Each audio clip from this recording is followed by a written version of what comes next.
I think the changing landscape for education and training focuses on two main things at the moment, and both of these have got implications for not only providers of classroom-based programs but also work-based learning programs. And those two things are, first of all, the move from frameworks to apprenticeship standards, and associated with that, the importance of endpoint assessment.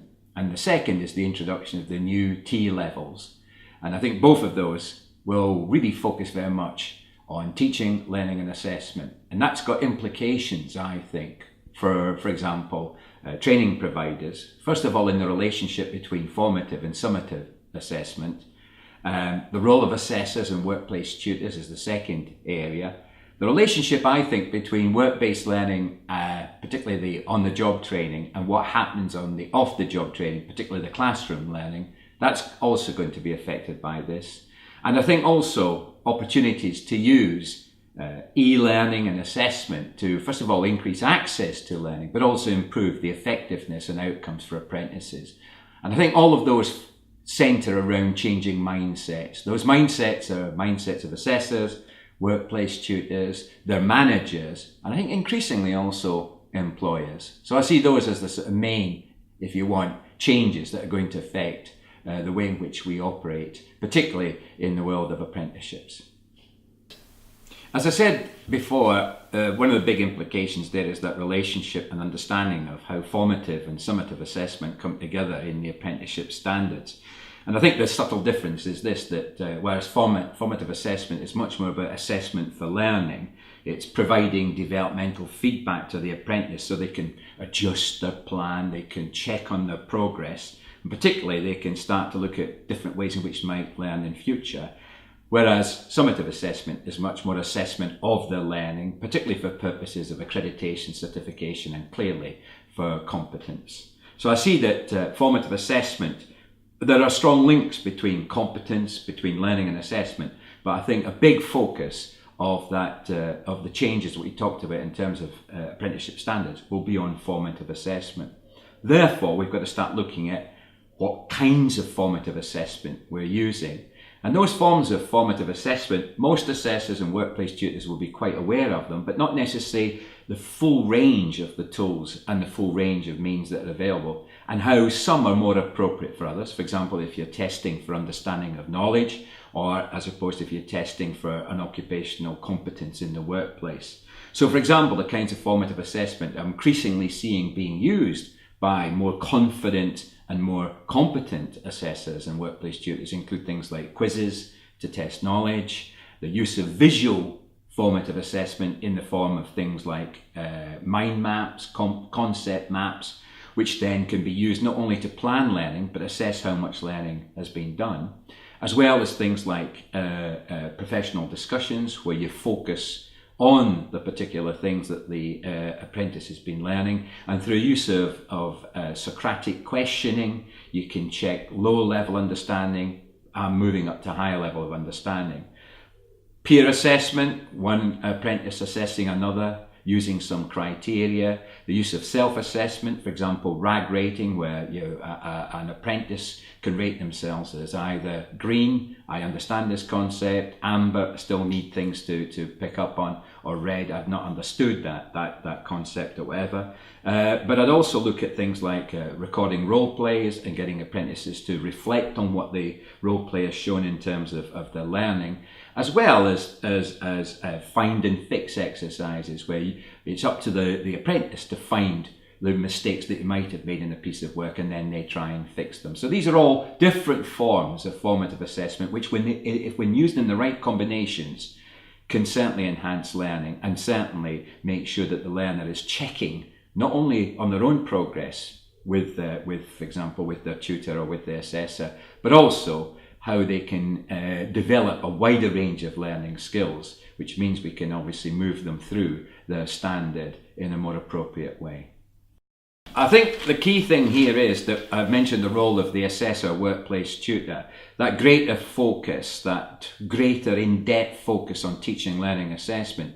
We've got to really make sure that the apprentices have got the necessary knowledge and skills and the behaviours to complete their apprenticeship. this has got big implications for the role of the assessor and the tutor, because they're going to have to focus much more on planning and, for example, how to plan a session with an apprentice or a group of apprentices, how they check on progress, how they give appropriate feedback, how they then plan for the next learning, not just set a set of tasks. And I think this moves them into much more of a coaching relationship. In order to do that, I think the providers have really got to support their staff. They've got to invest in their staff. So CPD, continuing professional development, is going to be essential, not just necessary in terms of formal inputs. I think this is going to give an opportunity maybe for more structured industrial placements for some of those assessors, them working informally in peer groups, using YouTube videos to assess their own practice and learn new practice. But also I think it's got issues in terms of getting them to understand a much more holistic approach to assessment and learning, and bringing classroom learning together closer with the workplace learning, particularly on day release and block release. All of this is going to be critical in terms of the development of the skills and confidence of those assessors and tutors. And invariably, this is going to lead us to have significant questions, not only about the level of qualification. So example, assessors qualified up to level 3, what about opportunities at level 4 to 6? For example, a diploma in education and training at level 5. I think there's got to be that investment in that role. And that also could lead to issues about contracts, conditions of service, and how we might relate to pay rates and status. And quite critically, I think another big issue for all of us as providers to look at is if we're expecting this greater emphasis and greater in-depth emphasis on teaching, learning and assessment from that role, is going to be the implications for case loading. I think the big issue therefore from all of these changes is going to be the mindset not only of the assessor and workplace tutor, who might have quite a negative or a not so willing to change mindset, which says, well, I haven't got enough time, will I get paid more? I've tried it before, it's not really my job, that's someone else's job, to a much more positive mindset where they're saying, well, this is an opportunity to acquire new skills, to acquire new qualifications, to have better outcomes for my apprentices, and obviously to enhance that status. But I think that means we're going to have to identify collectively those barriers to that culture change, and then start to propose solutions. So that's at all levels, not only the level of the assessor and the tutor, but also their immediate managers, the leaders of their organisations have got to realise that this is a changing world. You can't sort of carry on as we did before with frameworks. And also that means that we're going to engage more effectively with employers, who are also going to have to say, to understand that their mindset will have to change. They're going to have to be more active partners in the learning process, particularly in ensuring that their apprentices, their staff, are ready through the gateway for endpoint assessment. And I think that's the sort of, if you want, the challenge for all of us. It's a mindset change at all those different levels, from something that's maybe less is resistant to change, which has got negative connotations with teaching and learning, and the challenges attached to that, to a much more positive mindset, which if we get, then also I think will translate into more positive mindsets for our apprentices and learners.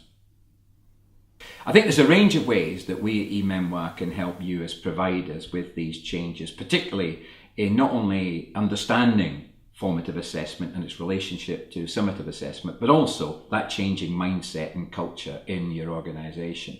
That can range from the consultancy that we can provide you, as well as the one-off webinars. But let me focus a little bit on something that we're doing with Bob Craig, the Teaching and Learning and Assessment Suite, which covers many of the things that I've looked at with you in the last few moments. And also another one of our associates, Sally Wooten, who can also help by looking at some of the issues that this means for tutoring, for coaching, and for example, in terms of getting the very best progress for our individual learners and apprentices. And I think that whole package we hopefully will be able to provide either individually to you or for groups of providers, which we've done obviously previously in the past.